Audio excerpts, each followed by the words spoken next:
tiketi zigenda kuba nga zitundibwa mu matundiro ago egasitaba gabadde abagambako.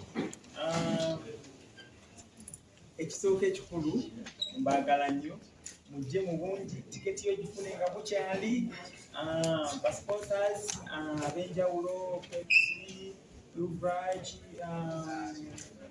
BBS, Finance, CBS Zombi, New Vision, bonna mwenna abakola omulimu omulungi ogw'ettendo, media platforms ez'enjawulo, mwebalire ddala, bakola nga bali bokka ne companies zonna nga bakolera wamu. Mwebalire ddala. Buli ateeka ettaffaali mu buyuzi bwa David Lutalo, nze nyiza obutasobola kunsasula mu budde, Katonda akunsasulire nnyo kuba mukoze kinene nnyo okufuula David Lutalo mukyali. Mukama abankuumire abanjagazire nnyo. Management David Lutalo, team David Lutalo, bannange simanyi ngeri yakubeebaza, but thank you so much. Bakuba ndongo. Endongo ngenda gibasuna muno. Kubanga ennyimba zo nzirina empya n'enkateeka tutagenda kuba kasavu kanyama. Kuwuliriza kudigida kuyiga kyotya kujja na mwana wo, kubanga eno family show osobola okujja n'omwana. Show y'okukunama ennyo tugenda gikola lulala, naye tegenda kubeeramu kyesittaza kyonna we banaagisaba eyesittaza tujja kufunira abayimbi abatuufu mu ekyo.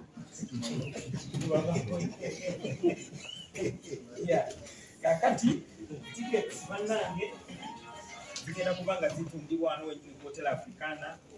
Passport wa mukulu wange Mr. Semakula, Last Machinge, Adwe World Ntinda. Wefunire tiketi yo, but probably tugenda kusooka kuteekayo oba kino kituufu okwogera. Tugenda kusooka kuteekayo VIP y'etaano n'etebo. Kubanga tulowooza nti abalala eri abantu mumanyi nze ninga nze nagamba mukulu wange yasiimye nti nze we nali nga nsasula endongo njala tiketi ngimanyi ku mulyango, kati tulekawo eyo era luumu ey'okubanga eri abalina endowooza ng'eyasi nga bafuna tiketi zaabwe ku mulyango. So naye mpozi kye tulina okuttaanyamu nti tiketi gigule bambi mu bifo bino byokka bye twogedde. Akusanga ebbali n'agamba nina no tiketi ya Lutalo, abakulimba bajja kuguza ekicupuli otuuke eno nga koodi, kubanga ya koodi oteekamu tiketi yo n'ekugulira. So otuuke ng'oguze ekicupuli otyo ka tiketi ng'eno otunuze eno bakoodi kugundi w'ekikuuku negulabo. So bw'ojja nga wadde eriko akafaananyi just kano nga si ntuufu, ejja kubeera tegulawo. Ate at the end of the day tukulumye nnyo kuba bw'ojja kulowooza ffe tukulumiza, ate naffe tujja kwegaana nnyo, naye tujja kwegaana luvannyuma nga tukujjukiza nti twakulabula tiketi eno egulibwe mu bifo bino byokka wano ku Hotel Africana, Passport Makindye, Last Machinge, Adwe World Ntinda. Mbaagala nnyo.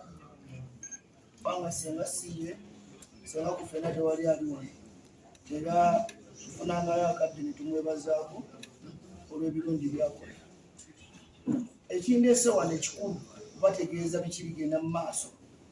Twetegese nnyo, ebimu twabiteekamu nkwita kulinnyawo, ebimu twalinnyawo ne mu bwengula olw'okugenda okwongera okwetegeka.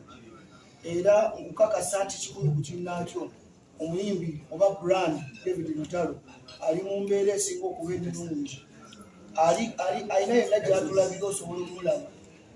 Ate mwaba musemberedde mukirabira ddala bulungi nti kasukaali ke ali mu mbeera nnungi, physically, mentally, financially, economically. Oba kiki kyonna kyoyagala okumanya ekimukwatako is okay. Era ayingiridde bakuba ndongo. Financially okay. Kakati enteekateeka zonna tuzikola nga management.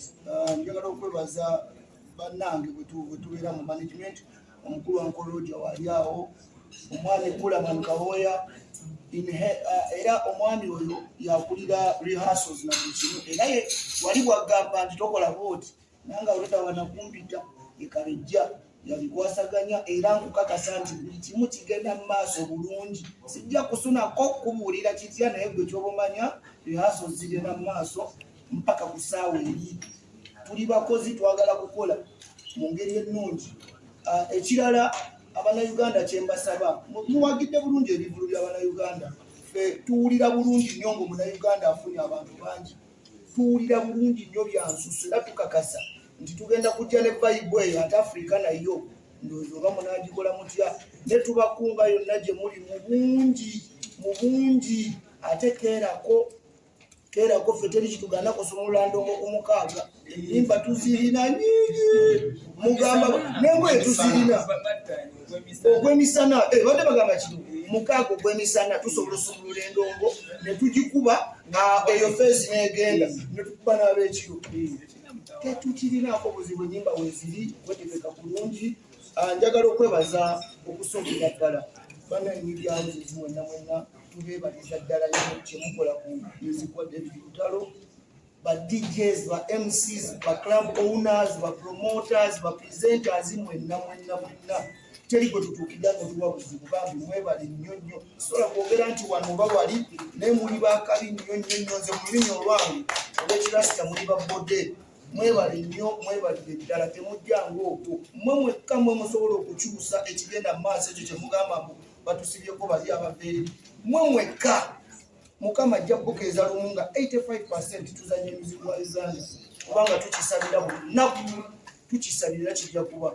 Nebaza omwami Yasinke yavujjiridde ekivulu kino, omwami oyo muganda wange ne ttiimu ye yonna tugyebaza. Njagala okwebaza BBS Telefina, njagala okwebaza CBS, njagala okwebaza Vision Group, njagala okwebaza Uvraj, Oteche ne Pepsi. Mbaga yaffe ya wiiki ejja olunaku lwokutaano enaku z'omwezi 23 wano wennyini bwe tuli ku hoteri Africana. Njagala mbategeeza nti nga bwe musanze enteekateeka y'olwaleero Africana buli lunaku ateekera mu kuteekateeka ensawo enaakyaza abagenyi baffe, abagenyi ba David Lutalo okulaba nga bajja mu kifo. Bwe bagamba nti hoteri Africana ntono, njala bakakasa mwenna abaana babatuuse gye tugenda okukolera. Ekifo buli lunaku balina kye bongera kuba kigaziya buli luki. Naye kitawa muntu atya kujja ku Africana ng'alowooza nti ekifo kitono. Ekifo kisobola olwali okwakomodetinga abantu 3,000. So temutya kujja olw'okubanga babadde bwe bagambe. Ekifo kyagaziyiziddwa, ekifo kirungi nnyo, bali mu kiwulo. Njala kubaddikiza nti tetugenda kukoma ku Africana. Ennaku z'omwezi 23 bwe tumaliriza Africana, 24 tuli mukono kulinooza. Ennaku z'omwezi 25 ekigambo kyenkozesa kati kya muyimbi kigenda kubeera kijjubi mu Masaka kuolwo Maria Flo. Bwe tunaava awo tulina show y'e Kayunga, tulina show e Mubende, tulina show e Kyotera, Luweero, Kawanda Arenas, tulina Emityana, tujja Fezi esooka.